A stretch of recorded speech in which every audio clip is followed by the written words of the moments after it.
toutes et bonjour à tous. Je suis Nadia Lancereau, démonstratrice indépendante chez Stampin' Up à Annette dans l'Eure-et-Loire. Et aujourd'hui en tutoriel, je vais vous proposer ceci, comment réaliser ces petites boîtes-là qui sont vraiment très mignonnes à offrir. Je vous montre tout ça tout de suite. Pour ce projet-là, j'ai utilisé du papier rouge cartonné et du papier design que vous pourrez retrouver dans le mini catalogue août-décembre 2020 à la page 31. Pardon. Donc c'est ce papier pour le papier design. Donc voilà. Alors, on va pouvoir commencer. Donc moi je vais le refaire avec du papier Narcisse Délice. Pour que ça soit, pour changer un petit peu, parce que je vais utiliser le papier design, mais ce côté là plutôt que le rouge, pour changer un petit peu. À l'arrière des papiers, vous avez du noir et blanc. Donc il nous faut, pour réaliser la boîte, 4 morceaux de papier qui vont faire 14,5 par 21. Et je vous montre comment il faut marquer les plis. Donc le premier pli, on va le marquer à 5 cm. Ensuite 10, 15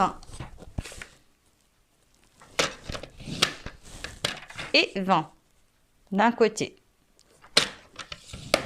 On va tourner et on va faire encore une fois 5 cm. Et on fait ça sur tous les 4 morceaux. Une fois qu'on a obtenu ceci,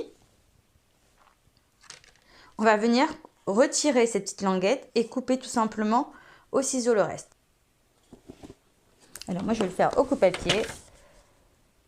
Hop, je m'arrête à ma ligne qui est là.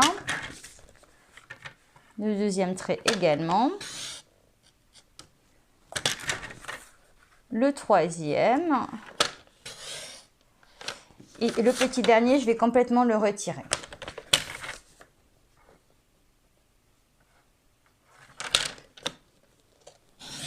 Comme ça. Et puis je le finis au ciseau. Hop. On va tout plier et fermer la boîte. Donc ça peut vous servir pour mettre du matériel, des crayons sur le bureau. Dans la chambre de ma fille, par exemple, ma fille elle en veut, donc je vais lui en donner des cadeaux pour faire pour papa, pour maman, pour maîtresse, pourquoi pas. Donc on colle tout ça et on fait pareil avec les 4 autres morceaux. On colle d'abord cette partie-là, comme ça on l'aplatit, on colle bien. Et ensuite on va venir rabattre là, mettre de la colle, hop, hop et hop. Une fois que mes 4 boîtes sont faites comme ça, je vais préparer mon papier design. Donc j'ai besoin de 16 morceaux de 4,8 par 9,3. Une fois que vous avez vos 16 morceaux, on va prendre du gros scotch et on va commencer le collage des boîtes.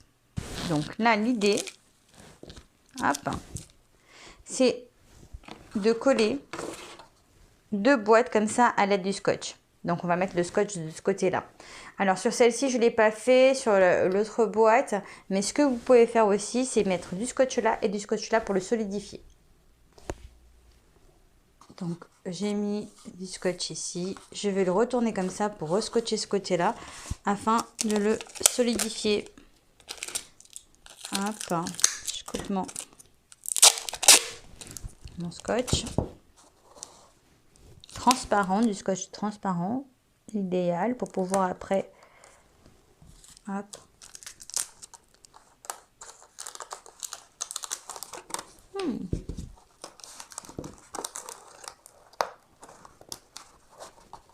on enlève ce qui va pas après au ciseau, hein, parce que c'est pas évident à faire comme ça.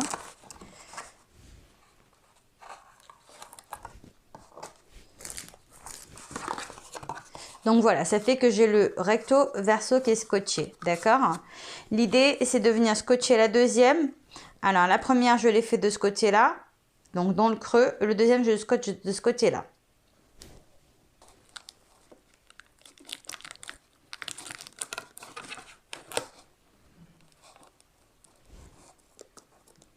Voilà, donc un autre côté qui est fait. Donc, je me retrouve toujours scotché des deux côtés, hein. Ok, et on va faire le dernier. Donc c'est pareil. Ici, il y a du scotch dans le creux, recto verso.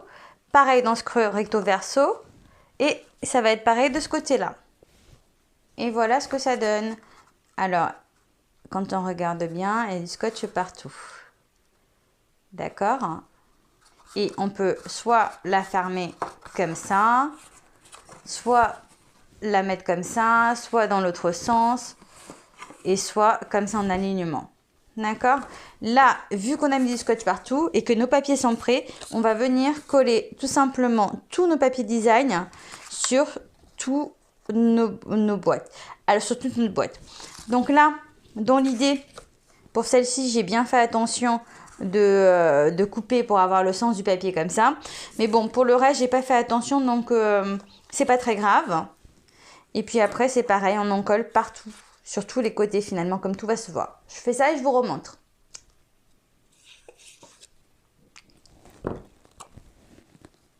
Comme ça va recouvrir tous les scotch en fait. On va à peine le voir sur le côté, puisque c'est transparent.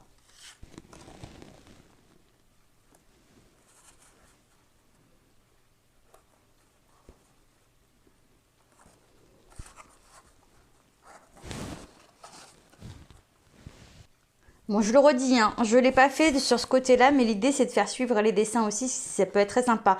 Un dessin qui se suit, c'est sympa. Donc, hop. Là, je ne l'ai pas forcément fait, mais voilà. L'idée, c'est de faire un truc qui se raccorde. Là, par exemple, on voit le traîneau du début à la fin. Après, j'aurais dû faire attention, effectivement, quand j'ai découpé mon papier. Hop, je viens de décorer ce côté-là. Ça peut être du tamponnage aussi. Hein. Après, on fait ce qu'on veut. Voilà, voilà. Ma petite boîte est terminée. Donc, soit on la met comme ça, soit on la met comme ça, avec un petit ruban. Soit on la laisse ouverte comme ça. C'est très sympa comme projet. J'espère qu'il va vous plaire. Écoutez, moi j'ai trouvé ça sur Pinterest. Alors, et elle n'avait pas fait des mesures de boîte. Elle avait pris des boîtes de lait qu'elle avait coupées et qu'elle avait tout collé. Et moi je trouvais que c'était sympa de le faire avec nos papiers. Donc j'espère vraiment que le tuto vous a plu. Et autre chose, vous pouvez... Moi, j'ai fait 5, 10, 15, 20, enfin sur les mesures de largeur, mais après, vous pouvez très bien les adapter, changer de modèle, faire avec des couvercles, pourquoi pas faire même un calendrier de l'Avent tout relié comme ça peut être sympa avec, si on fait une boîte avec un couvercle pour récupérer avec plein de numéros, ça peut être sympa. Je pense que je vais me lancer dans cette idée-là, j'aime beaucoup. Moi, je vous fais de très très gros bisous. N'hésitez pas, si vous avez des questions, je serai là pour y répondre. Je vous dis à très vite pour un nouveau tuto. Ciao!